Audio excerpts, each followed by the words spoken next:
You wanted the best.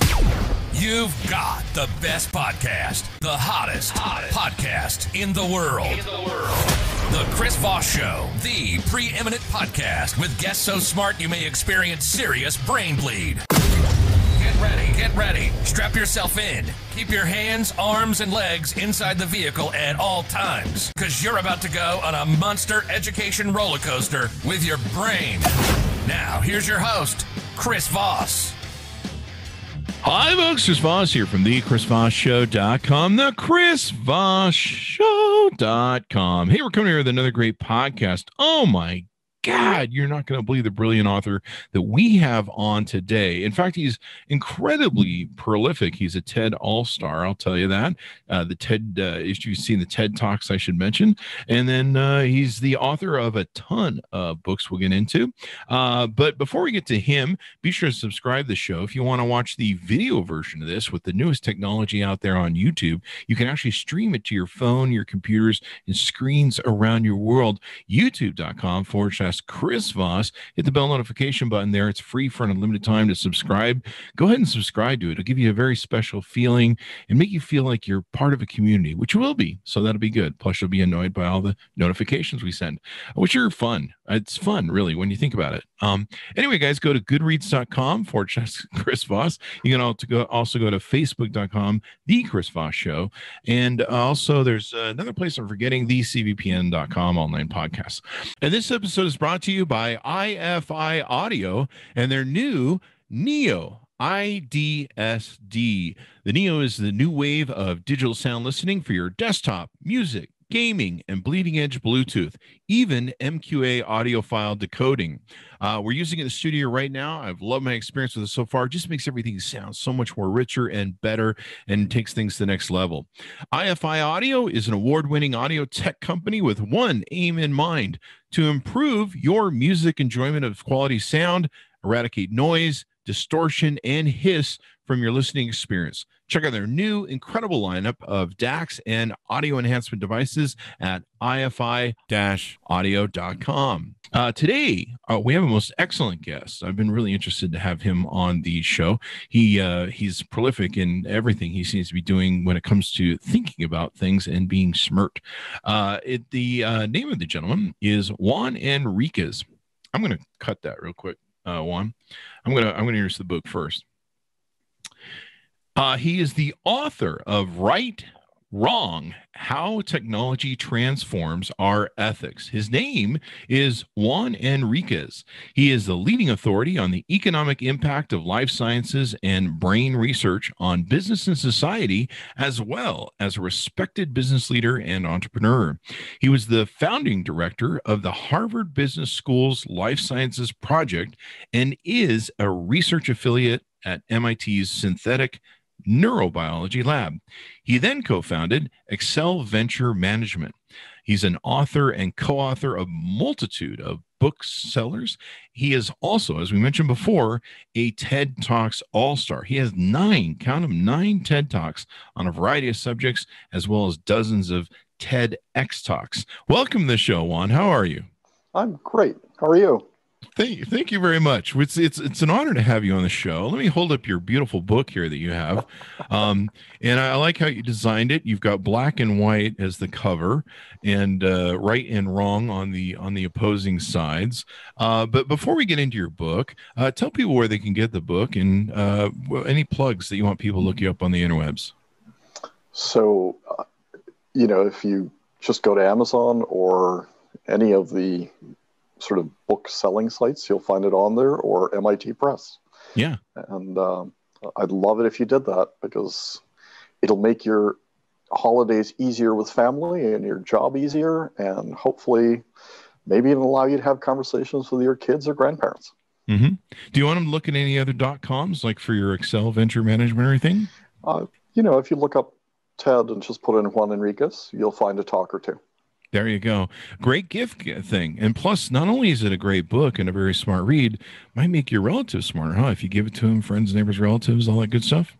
You never know. Hope springs eternal. We need as much hope as we can right now.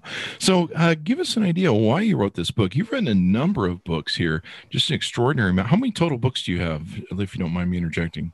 I have about 7 now. 7. There you go. So look those up, guys, on Amazon. So what motivated you to write Right and Wrong?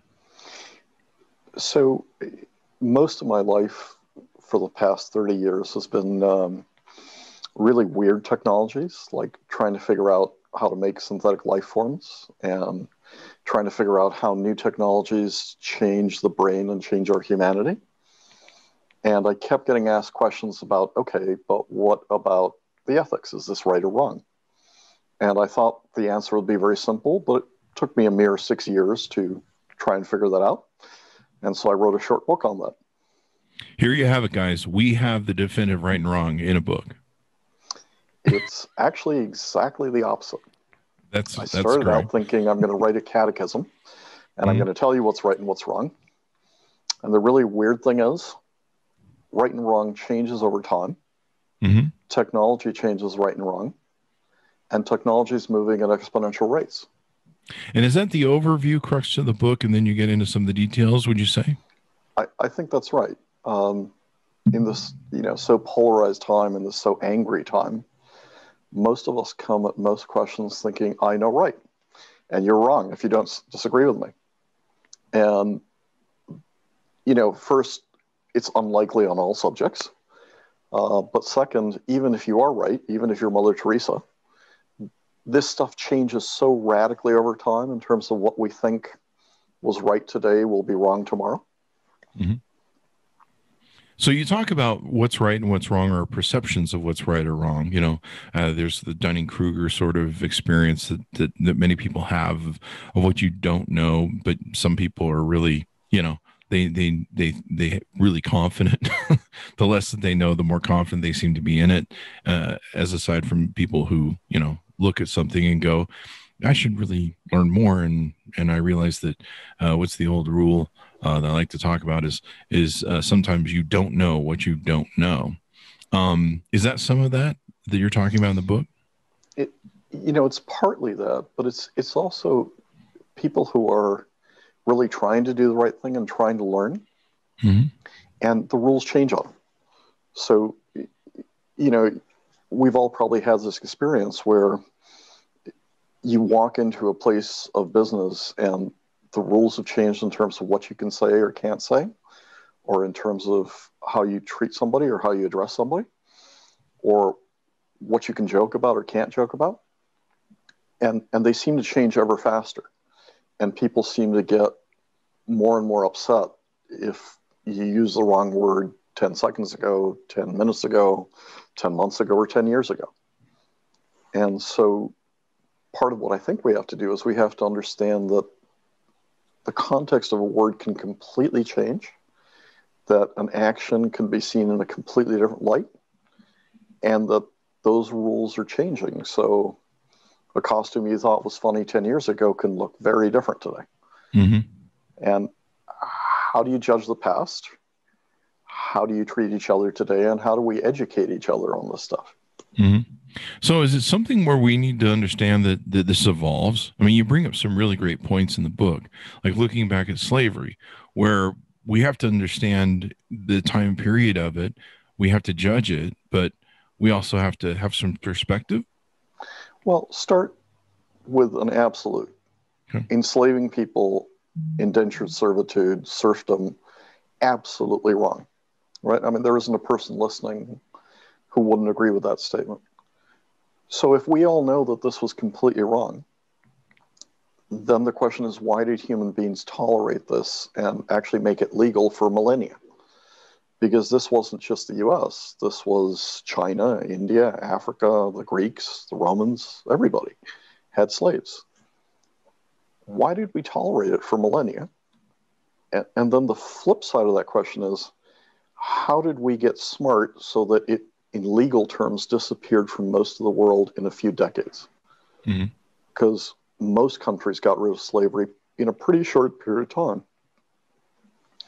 Part of the story is there were a series of incredibly brave abolitionists and outspoken activists who put their lives on the line, like Harriet Tubman and Harriet Beecher Stowe, and that certainly deserves enormous credit.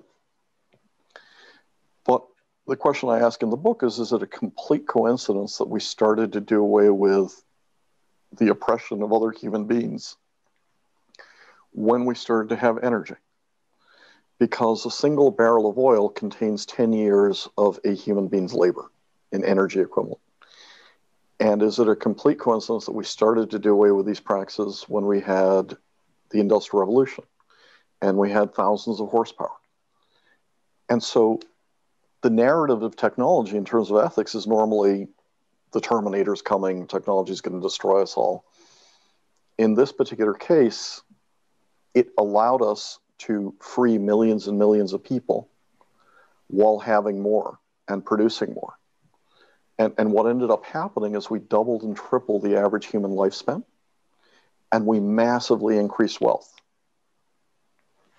So what you're saying is because that was the thing I was going to ask you about the book. It's entitled "How Technology Transforms Our Ethics," and you know, I never really thought about it from that aspect. About the same time that a lot of this stuff was going on, we were technologically advancing to where you wouldn't need slaves quite as much to work a field. So does technology tend to raise our awareness, or is it a matter of convenience, or realizing that hey, we should quit being less jerks because we have better technology, or what say you? So, you know, technology sometimes changes ethics towards the bad, but very often it changes it towards the good. So, you know, I was brought up in Mexico, and I was brought up to be a little bigot. I went to, you know, Jesuit school every morning and listened to the priest and the preacher and teacher and peers and laws and newspapers, and everybody told me one of the worst things you could be was gay. And through 1997, 2/3 of the United States believed gay marriage was absolutely wrong. And today it's flipped 180 degrees. And when you think, okay, here's something that is inculcated in young children as a fundamental belief by the people they admire, how in the world did our society as a whole flip 180 degrees majority to majority on that subject? And again, it's got to do a lot with technology. It was a lot of us being exposed to the tragedy of AIDS, of seeing people suffer, of seeing people come out of the closet, of having media bring theater and television and music and film and all of these extraordinarily talented people in this community in a visible way into our lives, so that you could see the pain, the anguish, the creativity, the humanity, which made it so much harder to see these people as the other, the people who were to be shunned, the people who were to be exiled. And it's very strange because a lot of people who thought they'd learned right all of a sudden find themselves boycotted or shunned because they haven't changed what they were taught was right as children. And I think when we judge other people, we have to see how they were educated and where they're coming from. And we have to use two words that we never use today, which are humility and forgiveness. You know, my forefathers were wrong and the founding fathers were wrong. And you have to think, if I was educated as a 12-year-old in that time, how would I have acted? What would I have been taught? And I want to stress, that doesn't make the stuff right. Those actions were wrong. They were hideous. They are to be condemned. But you also have to think, a lot of stuff we're doing today is going to be wrong and hideous and condemned as technology evolves into the future, and we are judged in retrospect. And that was one of the things you talked about in the book. Are we going to be around 300 years from now to be able to determine, you know, hey, what were we doing wrong? Which was probably a lot at this point. I remember a comedian, I think he told a joke. He says, you know, when the archaeologists dig us up from, I don't know, whatever the Charlton Heston Planet of the Apes world is, and they go, hey, what were these humans doing back then? They're going to see all these photos of us online where we're always smiling. They're like, man, they had some weird thing where they're always smiling. I guess they evolved or something. and they're going to wonder, God, their society was either really happy or really high. But you talk about some interesting things too about, there's a lot of different aspects of this LGBTQ, like you mentioned, slavery.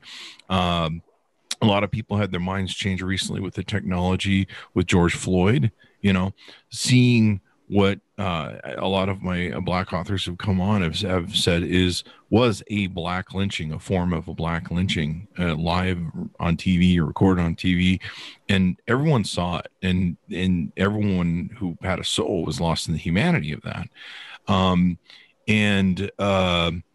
and it really seems to have changed a lot of the adoption of Black Lives Matter, where a lot of white people didn't get behind Black Lives Matter back in Obama's years and et cetera. And we've had a lot of discussions about that, but so it's interesting what you are talking about in the book as to how we do that. How do we get ahead of that where we don't have to wait for technology to inform us or enlighten us or to evolve us? Well, I think the first thing is to have an open mind. If you enter any conversation with the notion, I'm right and you're absolutely wrong, you quit listening. You quit trying to even understand, why does this person have a different viewpoint from me? And I think the starting point has to be 98% of people are decent human beings trying to do the right thing.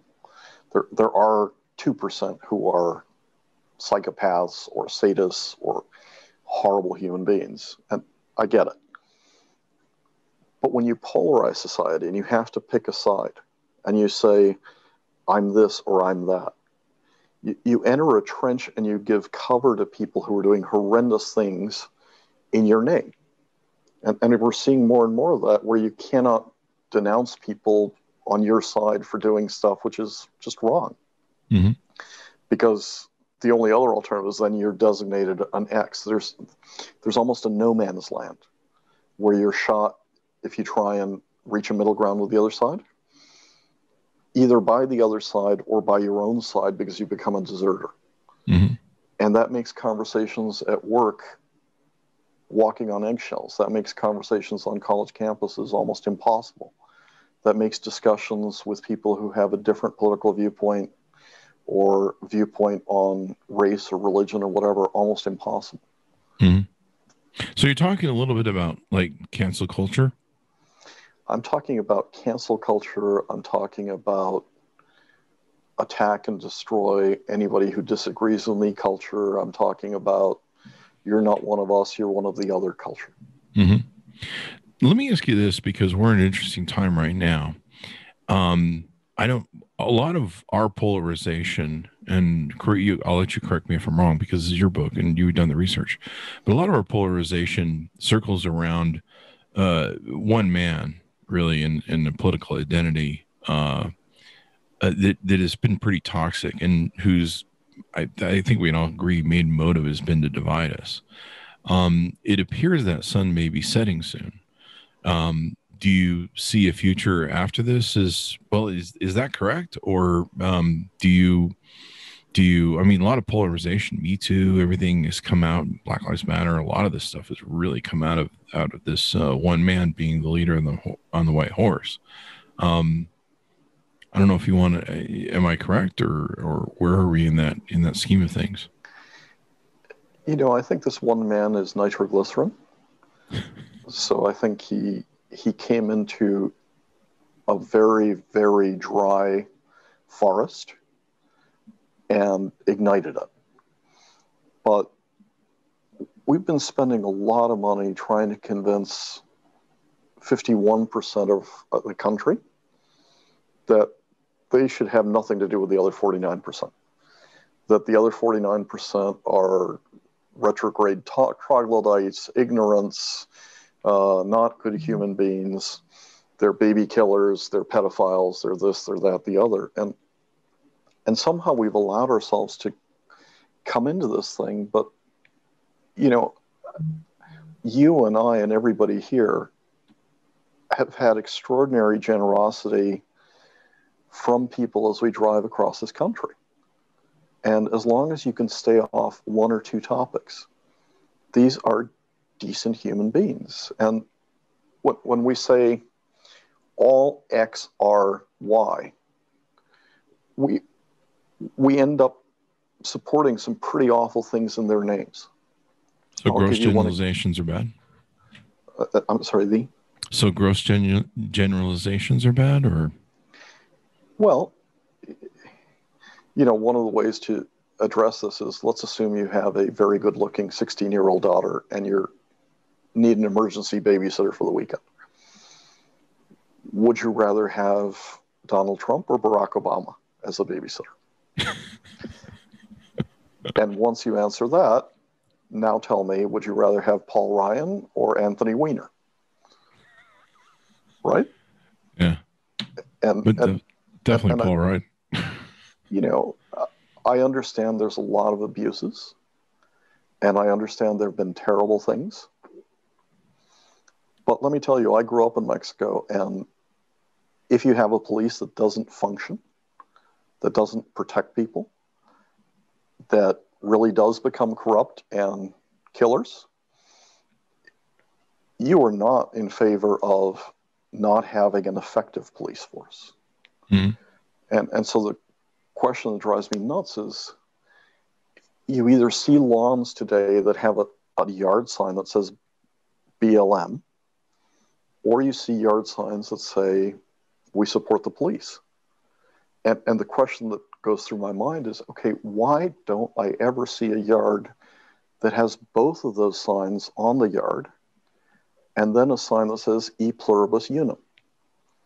Because out of many, one is what makes this country great. Mm-hmm. And having people in communities that may not think exactly the way you do, that may not have been educated the same way you do, that may not understand what you need in terms of respect and space. But let's have a talk about that, because let's talk about the consequences of ripping ourselves apart and stereotyping big chunks of people as the other. Mm-hmm. 3/4 of the flags, borders, and anthems in Europe did not exist a century ago. Europe continues to rip itself apart. The Catalans want to leave the Basques, the Welsh, the Scots, the Northern Italians, the Walloons in Belgium, the Southern Finns, the Corsicans. It goes on and on. It is really easy to rip a great nation apart. It's really hard to keep a community, especially a community where you begin to see more and more people, more and more groups as the other.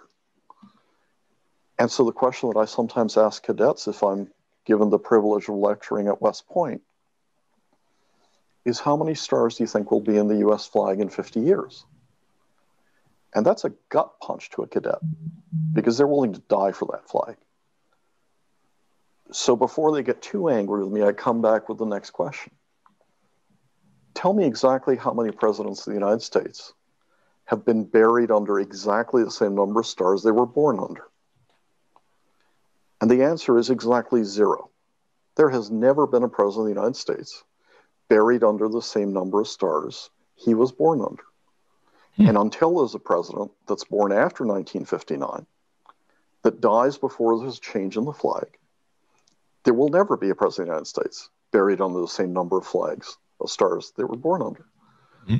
So it's not as crazy a question as it seems. Mm-hmm. Right? And we take this country for granted. We take our community for granted. We think we can rip each other apart and stereotype each other, and that won't tear the nation apart. Mm-hmm. And that's really dangerous. Do we need to have leaders that take us down a uniting path? Does that help? I think we need to see the humanity in most other people. Mm-hmm. Because if we don't do that, then we can't isolate the truly evil. And we can't see the truly evil. You know, one of the big stains on U.S. history is what happened with the Japanese internment in World War II, where they took the Japanese American families and put them in basically jails. what's incredible to me is that most Americans understand and recognize how wrong that was. But there's an enormous number of Americans who are watching the same thing happen to Hispanics, documented or not. And it's actually worse than what happened in World War II because the families aren't together. They're ripping the families apart. They're putting the kids in cages. They're putting them on cement floors with space blankets. They're not allowing human contact, and they're deliberately losing the parents. Mm-hmm. That's stuff that the Argentine junta and generals didn't do. That's stuff that the Chilean generals did do. That's stuff that the Brazilian generals did, and they were crimes against humanity. Mm-hmm. And how a 90% plus majority of this country doesn't see how fundamentally wrong that is, and that it's going to be a stain that is bigger than that stain of World War II. But these are crimes against humanity. How the hell have we polarized to the state where that is not front and center? And that is not, the basic fundamental discussion today. Instead, we're discussing whether this tweet was right, whether that tweet was right, whether this insult or nickname. We're losing sight of the forest. Mm. Is that one of the things that got us here? I mean, one of the things we've been watching, there's been a lot of discussions we've had with authors on the Chris Voss Show, is the dissolving of the middle class and the desperation that comes from that. You see that with a lot of societies that fell, Venezuela, and different things, where when hard times come and you see the rise of authoritarianism or fascism, a lot of it comes out of desperation. The support of it comes out of desperation because there's some sort of sunsetting on whatever the norms are of society. Like recently we had the author of Strong Men on, and she talked about how anytime there was a rise for LGBTQ or women's rights or something, or there was job issues, economy, you saw that with Germany, post World War I, where they were struggling economically, and so populations, in the desperation that they're involved in, where they're just losing everything, and they're in that what was the movie Network, where you're just like, give me my tires and my TV at the end of the day, just leave me the fuck alone. Is that one of the things that drives a lot of this factor? Again, it's two sides of technology, and it's very weird. We are able to generate wealth on a scale that is unimaginable to any previous generation. I'll give you a specific example. So this little app that a lot of us use called WhatsApp for messaging and stuff, 50 people created that. And they sold that for about $22 billion. And just to put that in context, that means that 50 people created wealth equivalent to every person, every gardener, every journalist, every mechanic, every lawyer, every politician, everybody working in a country during an entire year didn't generate as much wealth as that. And that is true for 15 Latin American or Caribbean countries, where the GDP of the nation in a year is smaller than what these 50 kids created. So by the time you get to the Amazons of the world, or the Facebooks, or the Apples, or the Chinese companies, you're talking about economies the size of countries being generated by not that many people in a very short period of time. And we've never seen that. That does two things. It drives this incredible disparity in wealth. It makes the rich just crazy rich versus everybody else.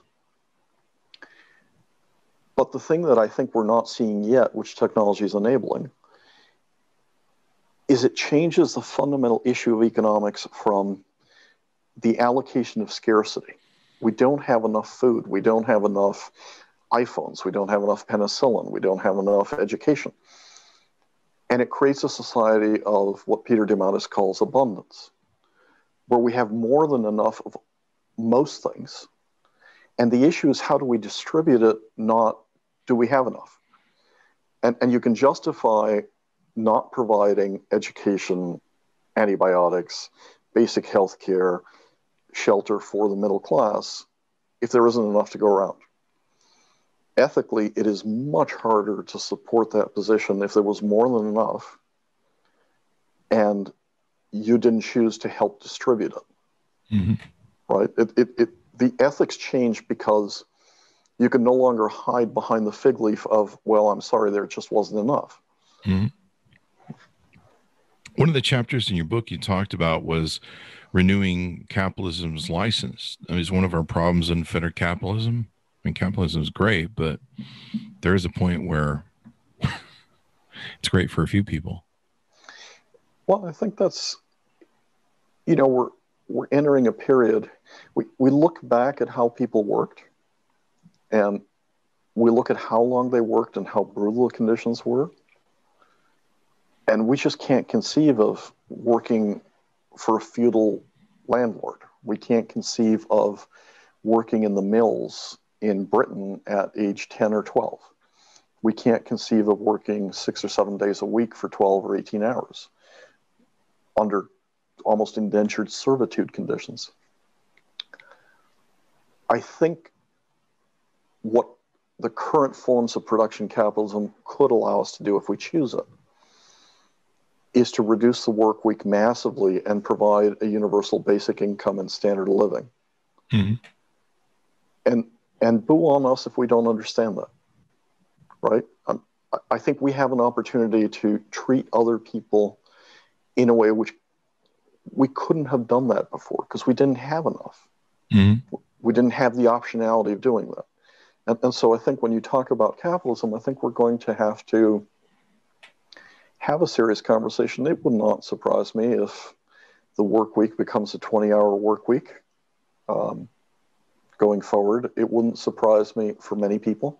It wouldn't surprise me if you still have a lot of very rich people, but you also have the basics provided for almost everybody. I think we either reinvent it or people are going to burn it down.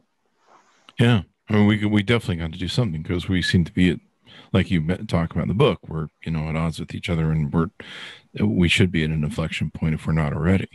One of the things you talked about in your book that I noticed, you were talking about the disparity of what it takes to get an education, college costs compared to just about what everything else costs in the world. How does that affect what we're talking about here? So when you think of the cost of a dozen pencils, a phone, an international call, a shirt, almost anything, the costs have been dropping massively over the last few decades.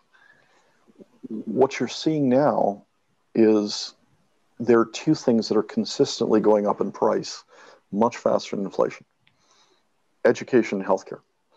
And those are the two things that people need, because if you're not healthy, you can't work and you can't enjoy life. And if you're not educated, you don't have a shot. And those are the two places where we have allowed crazy unethical behavior. You shouldn't go to a pharmacist and hear your money or your life, because they won't give you that prescription if you don't pay. You shouldn't have to have loans.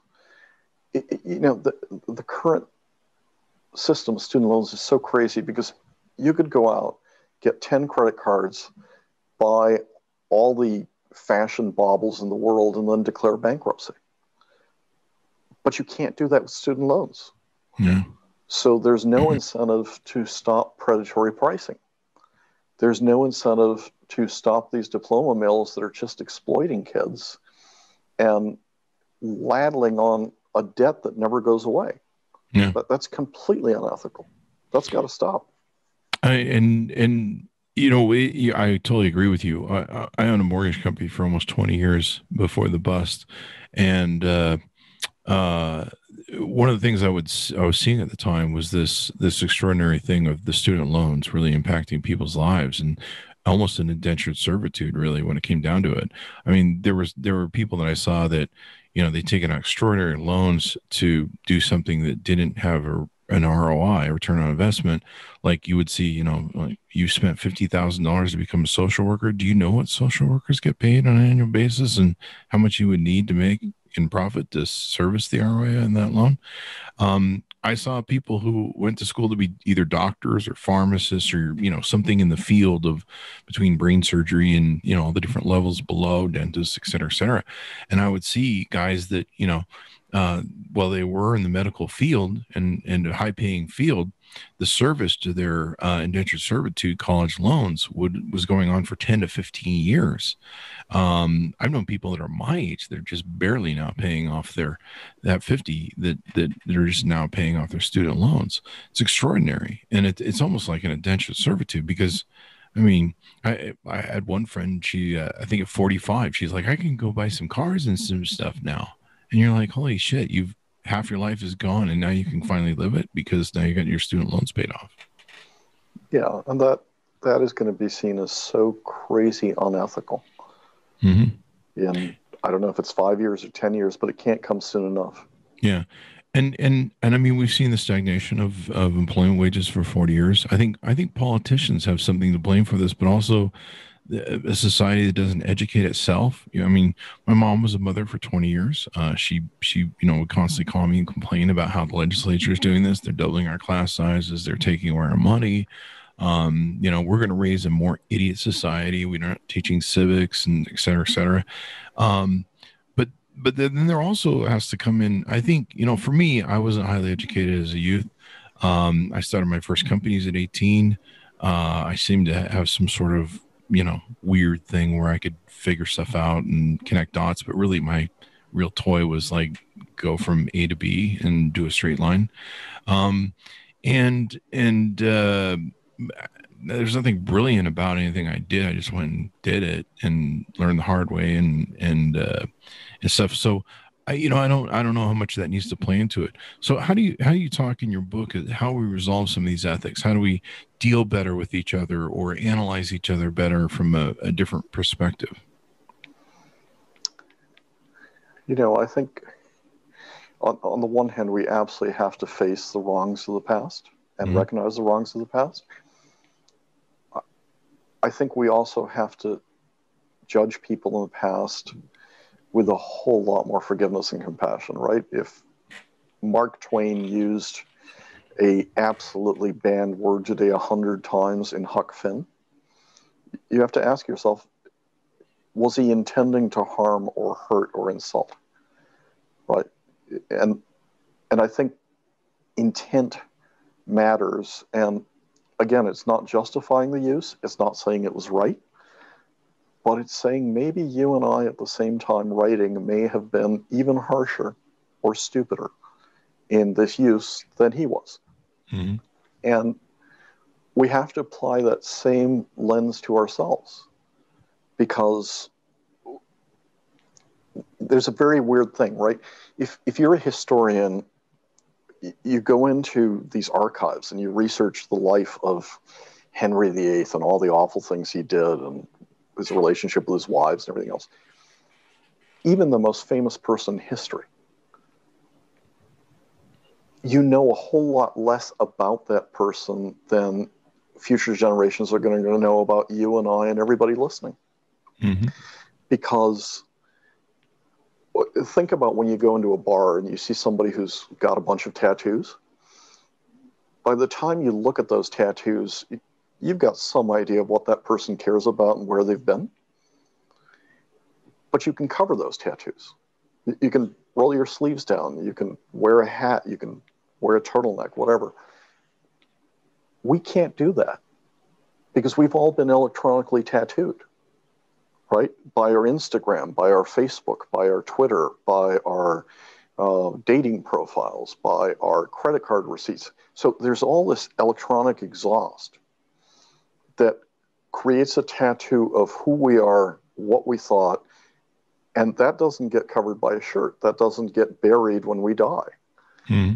And so people are going to know exactly what we were thinking, exactly who we were with, exactly what we did, to a degree that nobody on earth has ever been transparent and judged before. And going back to the great Latin American writer Borges, when the military junta came after him, he laughed and he said, "How can you threaten me other than with death? If you truly want to make me scared, threaten me with immortality." Well, guess what? We're now all immortal, right? And your great-grandkids will be analyzing your dating profile and your sexual preferences because you're putting them out there. This is why I didn't have kids. God damn it, I really thought I had, didn't I? So hopefully they won't be as harsh in their judgments as we are. My lineage dies with me, baby. It's over. It's over. But no, I get what you're saying. It's extraordinary the thought you put into it, because it's true. A lot of people haven't really thought about that.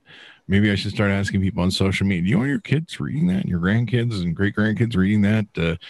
You bring a lot to bear, because we're doing that right now. We're judging very harshly the Woodrow Wilsons of the world, people 100 years ago, and sometimes, and some of the, we're judging them by the rules we're trying to apply today, I think I heard or read, George Washington grew up or many of the people that wrote the Constitution, they grew up in slavery. They from a very young age, they had slaves in the house, being around them, and so to them it was so enmeshed in their society that being able to see outside of it was hard to do. But they wrote the famous words in the Constitution that giving every man rights, and yet this was something that had to evolve and be enlightened and awakened.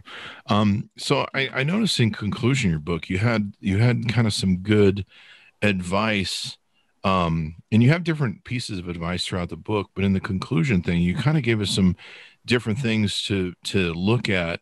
And let me see if I can find that. But you had some different perspectives or questions we can ask ourselves in terms of ethics and stuff. Do you want to go through some of that? So I think,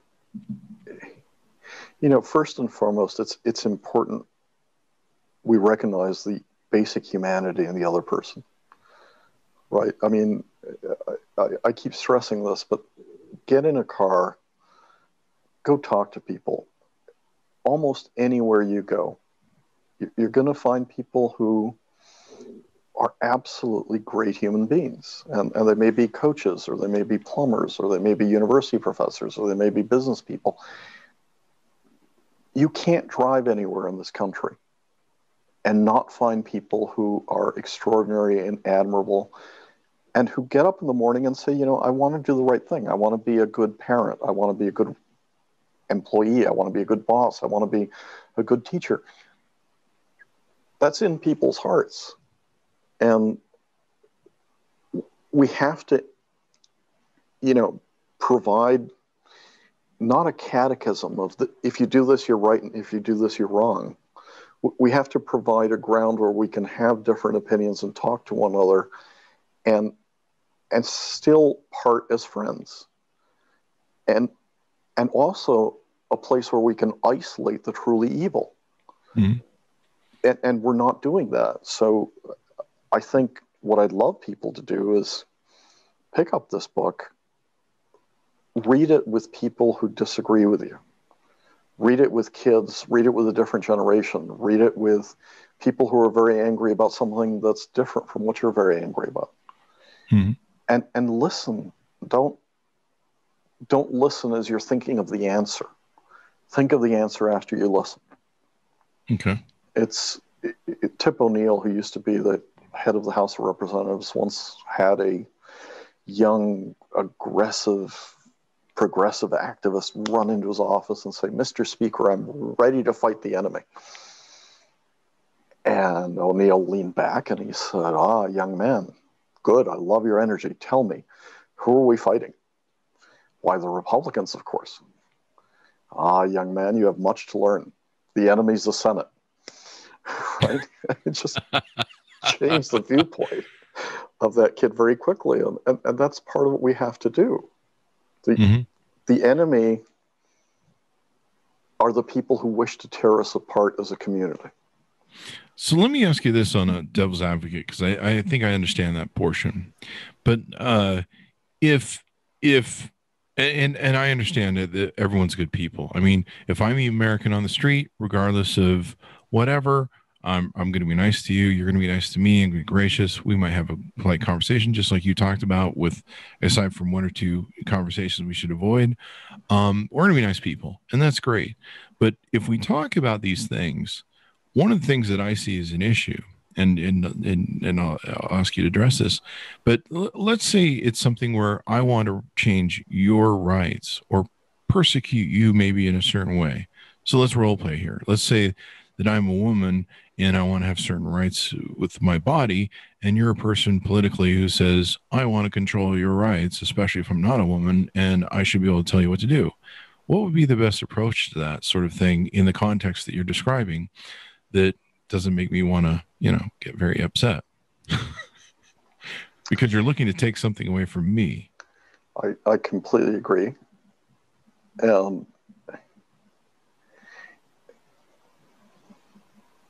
One of the ways of getting people to understand how much things can change, even their basic opinions, is to say, while we're on the topic of sex, let's talk about having a conversation with our grandparents about what we do today. And imagine bringing your 4 dear old grandparents back in a time machine like that movie Back to the Future. Mm-hmm. And so your grandparents are now sitting in your studio, and they're 20-something years old, and you're interviewing them and telling them about sex. And if you were to do that, you'd first explain that you can now have sex and not have a child because you've got birth control. And yes, you did have birth control since the Egyptian times, but it wasn't consistent and effective.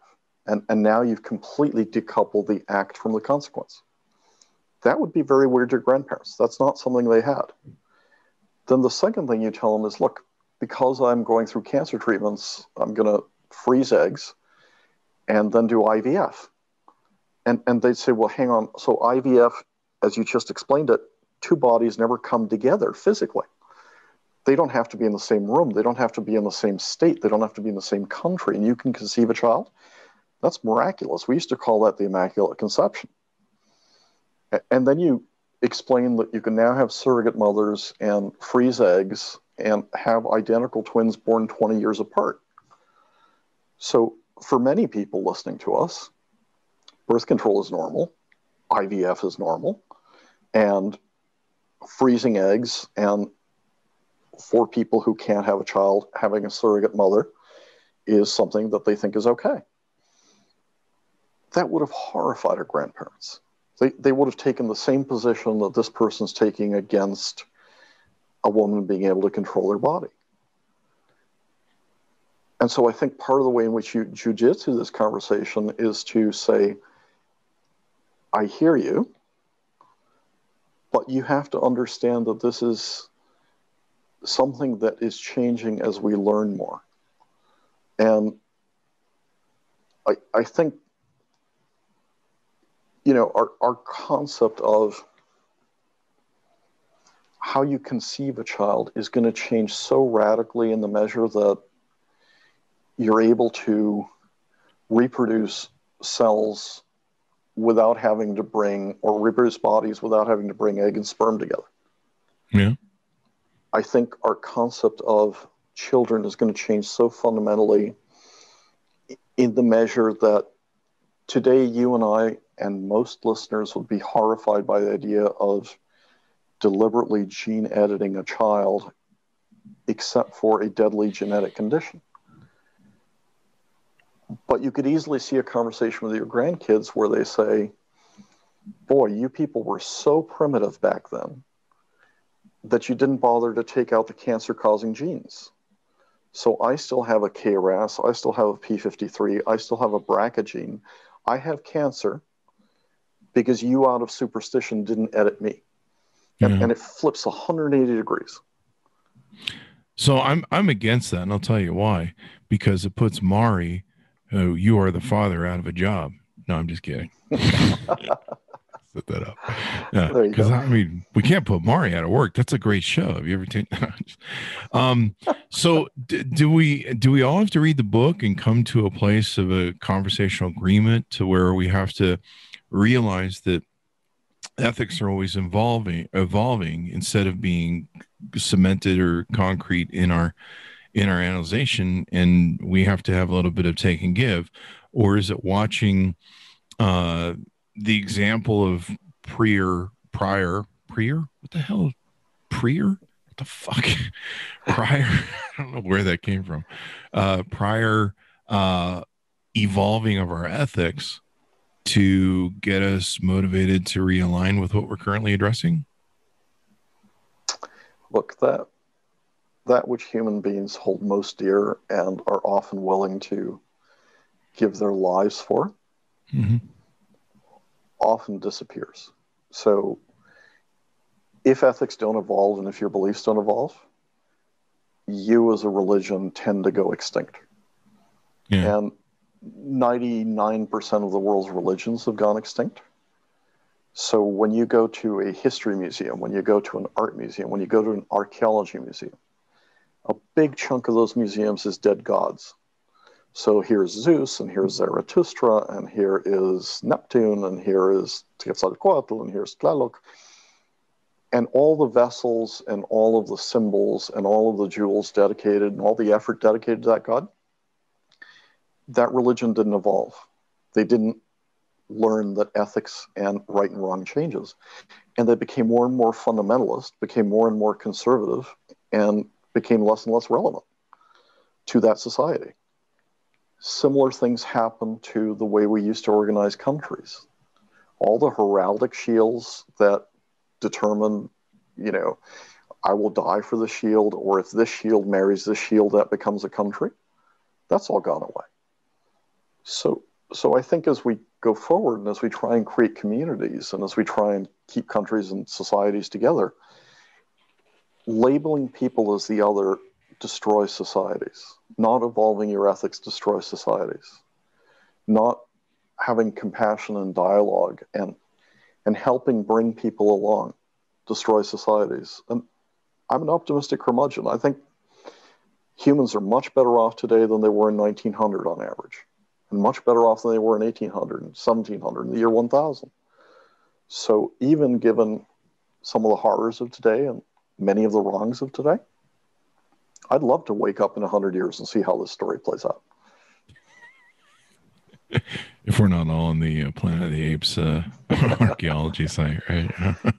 Well, that's right. Well, we may have engineered monkeys by then, so it may look something like that. Yeah, they may have taken over and stuff. But no, I love the principles you're talking about. I'm just trying to figure out how to get to that point when we can all have those conversations. I mean, when you're dealing with people that don't want to learn anything new, that are insistent on the Dunning-Kruger scale of that they know everything without exploring other worlds, sometimes trying to crack that nut open. I mean, if I want to have a discussion with you about a certain subject, we both kind of have to be on the same page that we're willing to explore the possibilities, as opposed to, no, I'm right and I'm stuck and mired in my position. Well, you have to put them in a context where you find places where they may have changed their minds. Or you find places where they may think differently from their grandparents. And you may want to put them in a position where first you understand why they're in that position, right? Because, if you and I were educated in a certain environment or a certain structure, maybe 1 out of 100 or 1 of 1,000 of us would have gotten out of that and learned something completely different without leaving, without being educated somewhere else. And that's why the Army was so important as a community building institution, because it was hard as hell to maintain segregation when the person you'd been fighting next to, your buddy who saved your life, suddenly couldn't use your same water cooler, suddenly couldn't go to the same restaurant. Right? There was a complete dissonance between what you were living with, who this person was, and what the laws were. And it's the same thing with people who were gay, right? I mean, once people started to come out and they were your cousins and they were your brother and they were your friends and they were your architect and stuff, it becomes a hell of a lot harder to demonize the other. So humanizing the other becomes incredibly important. One of the things we've done wrong in COVID is a lot of people have gone towards the technical arguments and the big numbers instead of the humanizing of the cases that are out there. And, you know, that is, we're because of the law of large numbers, we are doing one of the cruelest things we have ever done to U.S. society, which is we're letting 9/11s happen every day, and we're not stopping it. And that, I can't tell you how harshly we're going to be judged in the future because of what we're doing today. Yeah. Yeah. You know, what's interesting to me about what you're talking about is we were doing the same thing with the school shootings up until now, where we were dehumanizing those and just going, well, you know, another shooting day. Okay, well, whatever. And I completely agree with you. And that's going to be one of the great moral failings of our society. But, you know, coming back to something you mentioned earlier, which was George Floyd, that stuff had been going on for a long time. And there had probably been 10 times as many incidents a decade ago, and 100 times as many incidents in the 1960s, and 1,000 times more of those incidents in the 1900s. Not a single one of those is justified, right? I'm not arguing in any way, shape, or form this is ever justified. But what gives me hope is that each of us now carries a full broadcast studio in his or her pocket. And so before you had to have a television crew there, as occurred in Los Angeles with the Rodney King riots, right? But now everybody's got a television thing. And it becomes harder and harder for injustice or corruption or evil not to be shown. And it's scaring a lot of people who, you know, thought they were, you know, above the law or not accountable. They better be scared, because we can now hold them accountable.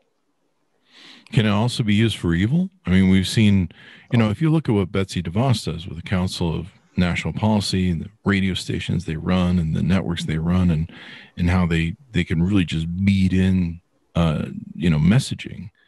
And you've talked about that in your book with Facebook and LinkedIn and, you know, all these different, Twitter, you know, and the messaging and that sort of, messaging that cements those ideas into people's head that makes them unmitigable in their minds to new thoughts. You know, that's one of the hardest things that we're going to have to deal with, because let's talk about drugs for 1 second. We're getting so good at chemistry that we can generate millions of molecules very quickly. And molecules in the brain act a little bit like Lego blocks. So you're designing Lego blocks that are stickier and stickier and stickier. And so basically what you're doing is you're taking these chemicals and going after the receptor sites and deliberately engineering to be more addictive. So the drugs that, you know, were around when we were kids are completely different from some of the drugs that are around now. The degree of how quickly you are hooked that you see with opioids is a very different structure from what was happening with very damaging drugs a couple of decades ago. And something similar is happening with the targeting on some of these social media stuff, because we've become so afraid since 9/11. And a country that was very confident, a country that was very certain of itself, all of a sudden, all of the messaging is be afraid, be very afraid, be terrified, be an informer. Think about walking into an airport back when we used to be able to walk into airports. The first thing you hear, if you see something, say something.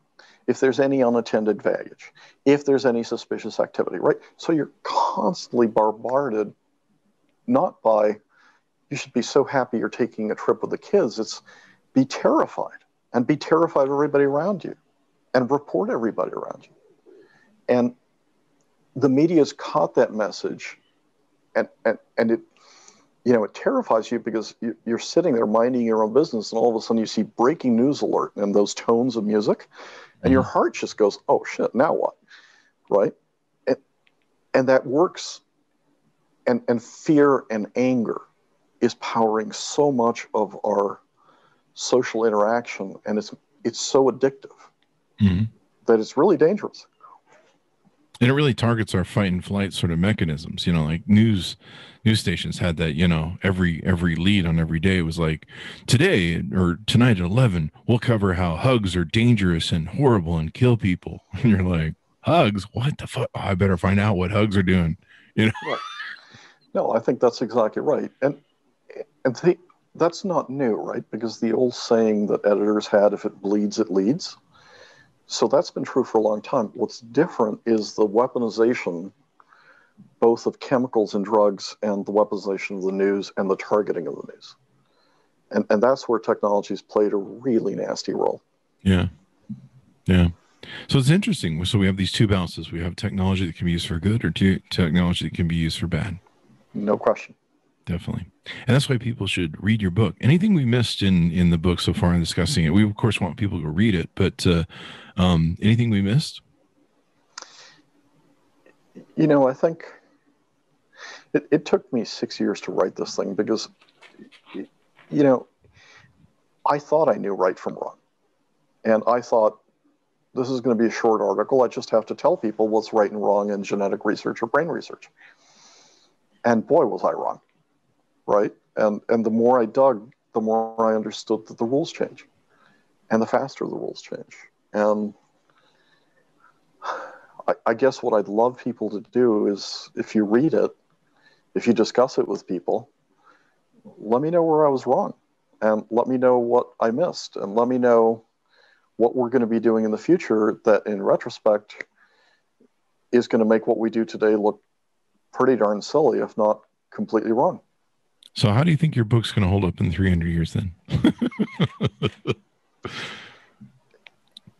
One of the things I try and do really hard, sometimes people call me a futurist. There's no way I'm a futurist, because if I really knew what the future was going to do, I would be a multi-billionaire off the stock market. Yeah. What I can do is I can look at current trends for a while and say, if these trends continue for a year, for 5 years, for a decade, this is going to be the impact. Mm-hmm. And I try and write books that matter across time. So in 2005, I wrote a book and said, look, there's going to be a giant financial crisis. It's going to be driven by over-leverage in real estate. And the long-term consequence is going to be, it's going to rip nations apart, and it's going to divide the politics. And the title of that book was The Untied States of America, Polarization, Fracturing, and Our Future. And that book was not intended to be a how-to manual. It was intended to be a warning. So what I'd like to have is this book to be something that is relevant and not completely right. I'm certain I made many boneheaded mistakes in this. But I think the general idea that right and wrong changes over time, that technology changes right and wrong, and that technologies are moving faster and faster, and therefore ethics are going to change faster and faster, is an idea that's got legs for a while. There you go. And the preponderance of the book is built upon that, really, when it comes down to it, if you think about it. Yes. There you go. Well, Juan, it's been wonderful to have you on the show. Thank you for sharing all the wonderful knowledge. And tell people where they can go to find out more about you and pick up the book. So, if you wander over to Amazon, or if you wander over to your independent bookstore, or any place you buy books, just Right Wrong Enriquez. And hopefully it will pop up. And if you'd like to watch stuff on brain research or genetics, go to Juan Enriquez at TED.com. The more you can learn, the more you can know. There you go. Thanks for being on the show with us. Here's his book, Juan Enriquez, Right, Wrong, How Technology Transforms Our Ethics. Thanks for being on the show today. Thank you so much. Take care, Thank Chris. you. Thanks, Monis, for tuning in. Go to youtube.com/Chris Voss. Hit that bell notification button. Go to goodreads.com/Chris Voss. Go to facebook.com/The Chris Voss Show. And also go to the ECVPN. Appreciate Monis for tuning in. Be sure to stay safe, wear your mask, and we'll see you guys next time.